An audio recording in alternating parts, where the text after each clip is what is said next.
puis voilà, tu vois si ça te, tu peux peut-être le poser sur. Ouais, comment si tu l'as je mis sais là-bas, ça peut filmer tout ça.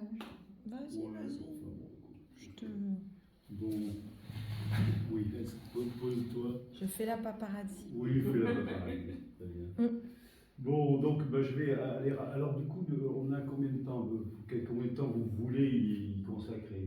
Moi ça va, j'ai ma soirée libérée. Moi je suis là depuis ce matin, donc. D'accord.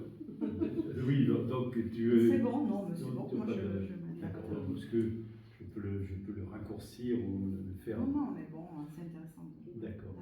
Bon, Non, donc. après j'ai mon fiston qui m'attend. Si ça peut finir vers 8h. 8h, d'accord, il est quelle heure là? 7h10. Il est 7h10. Ça D'accord, va? donc il va Ouais. falloir. Ok. Ok. On peut pas fermer, on peut pas te fermer à clé. Tu veux que je te laisse la clé sinon? Oui, non, oui pour demain, mais si. il faudrait être là pour. Ça me gêne quand même. Non, mais je peux patienter un peu. Hein. Non, c'est juste que si on veut faire une présentation et montrer un petit peu, ça fait très très court. Quoi. Voilà. Oui, mais on prendra le temps. Bon, voilà, donc on va se passer assez rapidement. Donc Rolfing, pourquoi? Parce que Madame Rolf, qui a été l'inventeur, qui a développé ça il y a une 50aine d'années aux États-Unis, enfin, même un petit peu plus. Moi, ça fait 50 ans que j'exerce. Je vais rapidement, voilà, donc cette dame qui a travaillé sur le collagène, et essentiellement, c'est-à-dire le constituant essentiel des tissus conjonctifs, et qui a porté l'attention sur les fascias, le terme qui est devenu maintenant récemment à la mode, mais ça fait donc assez longtemps que nous nous occupons de ça. Alors ça, rapidement, les grands principes de ce travail, c'est la nécessité pour chaque corps d'être organisé au mieux en fonction de la gravité. Et vous, le petit logo, le petit bonhomme, qui est l'expression d'un corps désordonné suite aux différents accidents de la vie, et comment on devrait et on peut le réorganiser en fonction de la verticale. Donc la gravité qui est force essentielle avec laquelle on doit composer, qu'on le veuille ou non.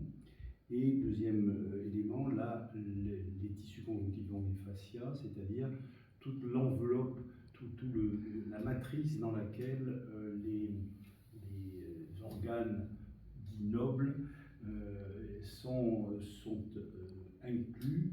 Et c'est tout le système de protection et d'organisation dans l'espace qui est fait par ces fascias qui sont des nappes, qui sont des organisations différentes selon évidemment les endroits du corps, et qui représentent donc cette capacité d'organiser les tissus dans l'espace.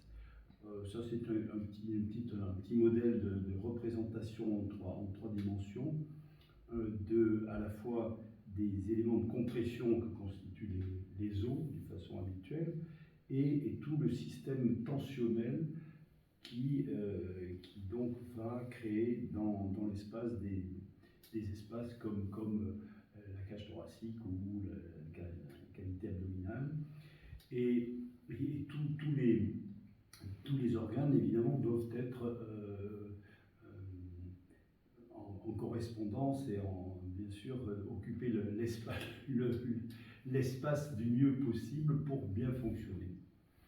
Voilà. Donc, l'intérêt de ces fascias et de ce collagène, c'est que c'est un élément plastique, c'est-à-dire que ce n'est pas seulement un élastique, comme là c'est seulement élastique, mais il y a une plasticité, c'est-à-dire qu'il faut penser à l'argile, à la pâte à modeler.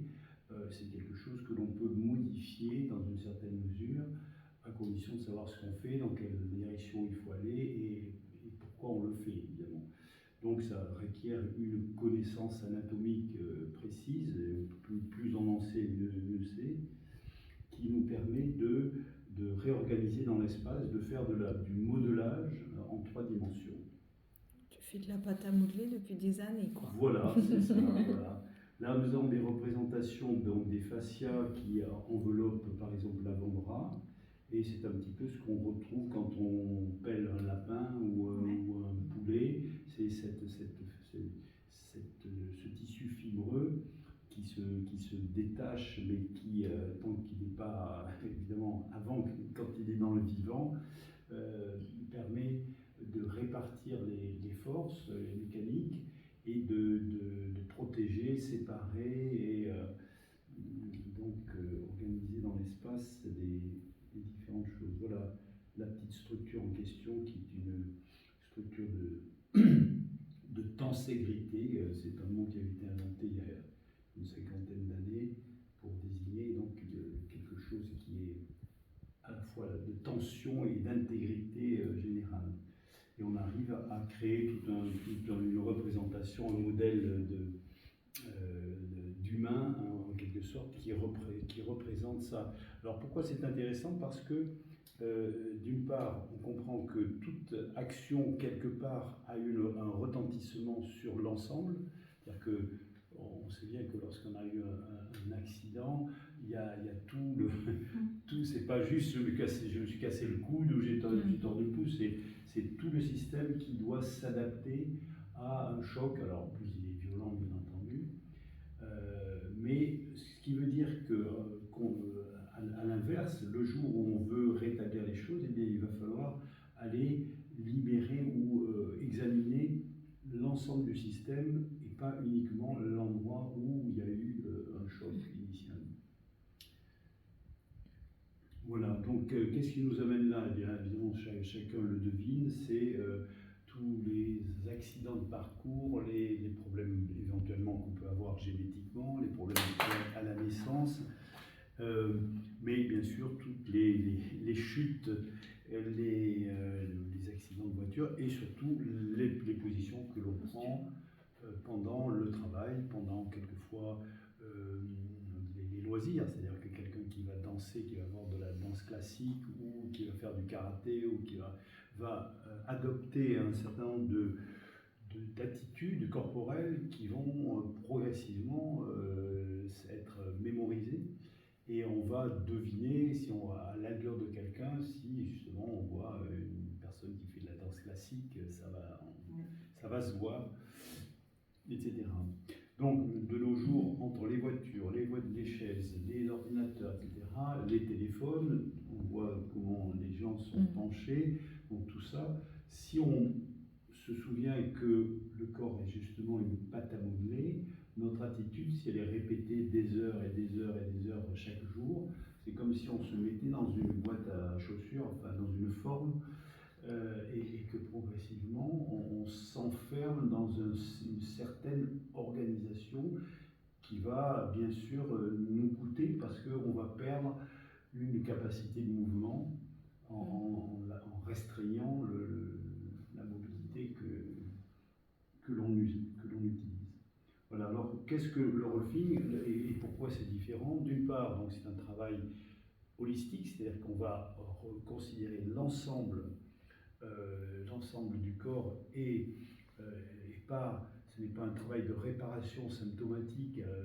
Vous êtes tordu le pied, je vais réparer le pied, même si on peut faire ça, mais l'intérêt et l'essence du rolfing, c'est de comprendre comment chaque chose va avoir une interaction sur l'ensemble du corps et qu'il nous faut réorganiser vraiment tous les étages. Et c'est pour ça qu'on a besoin de 10 séances, parce que un corps qui a 50 ans, eh ben, il a vécu beaucoup de choses, et 10 séances, ça veut dire que 10 heures, 12 heures de travail, c'est pas grand-chose quand on pense à tout ce qui s'est passé.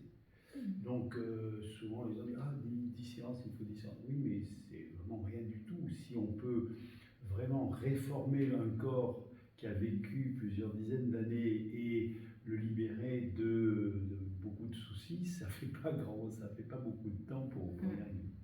Donc c'est un processus éducatif autant qu'une intervention bien sûr extérieure, puisqu'il faut que la personne, le praticien sache vraiment ce qu'il fait, pourquoi et comment et dans quel ordre.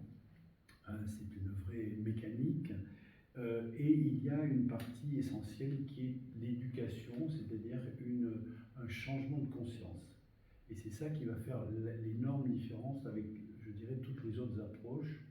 C'est que, en général, on ne sort pas d'une séance de massage ou d'ostéo, enfin, quelle que soit la technique, avec une compréhension vraiment nouvelle de nous-mêmes. C'est-à-dire qu'on ne sait pas forcément comment ni pourquoi on a pu se faire mal avant.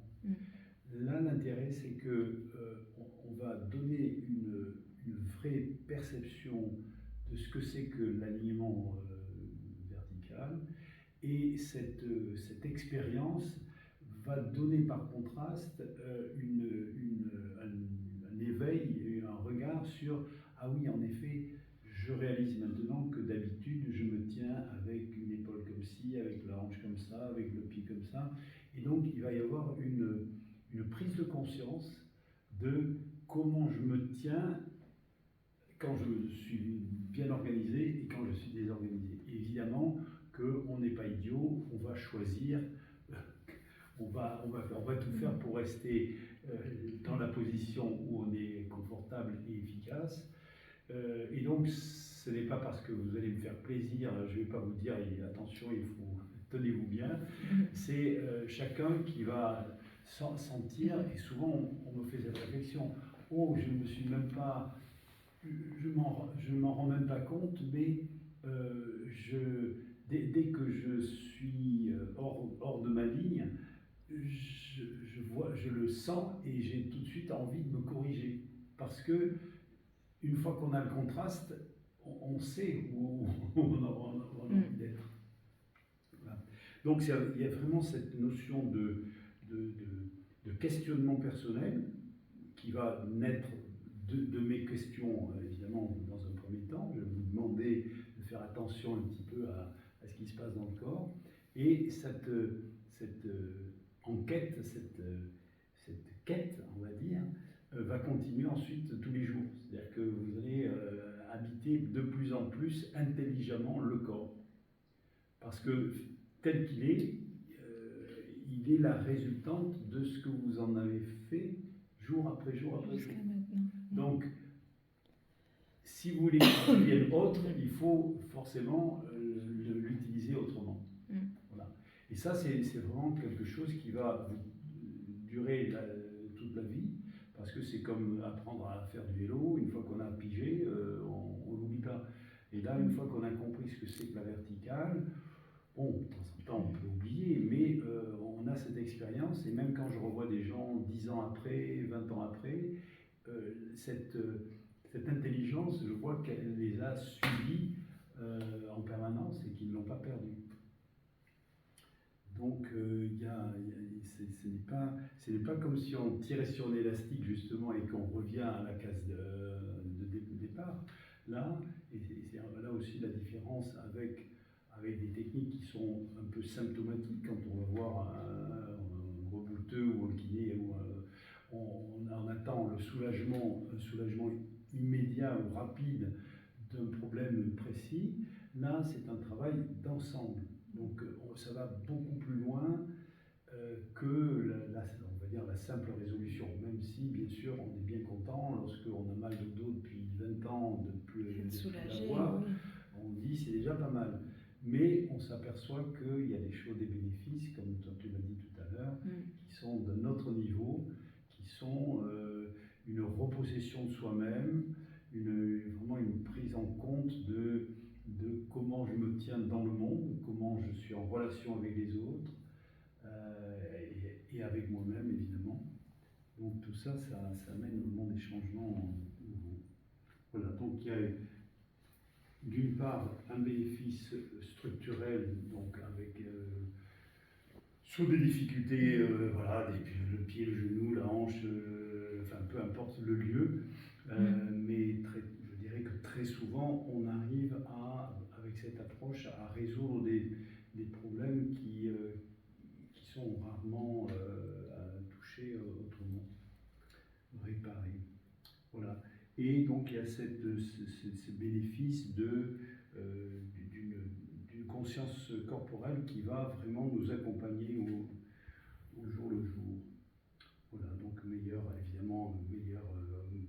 efficacité de la respiration, digestion, enfin toutes les fonctions. Lorsque le corps, évidemment, occupe l'espace tel qu'il est prévu pour, évidemment que toutes ces fonctions se produisent dans les meilleures conditions.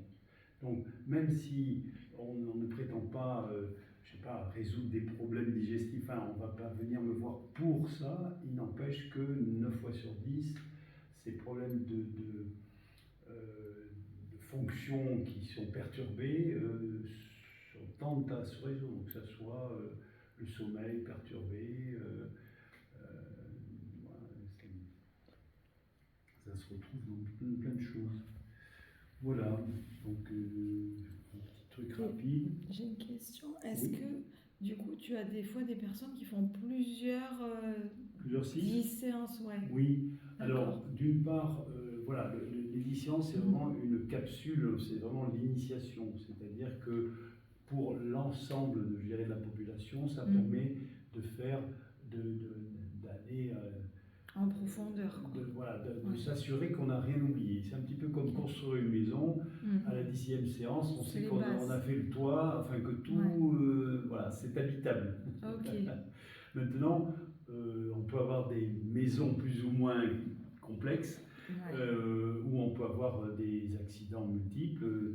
J'ai eu une personne une fois qui avait eu, je ne sais plus combien, 24 opérations. Donc on imagine la quantité de tissu cicatriciel qu'elle peut avoir. C'est sûr que là, 10 séances, c'est un premier passage. Donc il y a des gens qui font, ou qui en font plus que ça tout de suite, ou qui reviennent au bout de 1 an, 2 ans, 3 ans, 5 ans. Ou refaire un cycle, ou qui reviennent, voilà, ou ponctuellement, ou en disant tiens, j'ai envie de revoir telle ou telle zone de mon corps qui n'est pas. Donc la première série, c'est vraiment un grand nettoyage, un grand déblayage, et on va retrouver les grands principes de l'alignement. Voilà. Après, on peut avoir envie d'être un petit peu plus subtil dans la recherche. Voilà. Donc là, ce sont des photos avant-après qui montrent de façon habituelle ces personnes qui sont un peu désaxées, avec les épaules qui ne sont pas au même niveau. Et systématiquement, on va retrouver un alignement. Les gens qui sont comprimés verticalement, qui se dressent, qui s'étirent. Voilà. Donc on voit ce type-là. Là, lorsqu'on a des syphoscolioses, donc qui se déplient. Là, des personnes avec une polyarthrite rhumatoïde qui souffrent beaucoup. Bon, lorsqu'elle est alignée, évidemment, tout va beaucoup mieux. Voilà, donc on a des exemples un petit peu caricaturaux parce qu'ils sont très parlants. Voilà, donc ça c'est. Merci, Michel. Voilà un survol rapide de la technique. De présentation. Voilà. J'arrête. Voilà.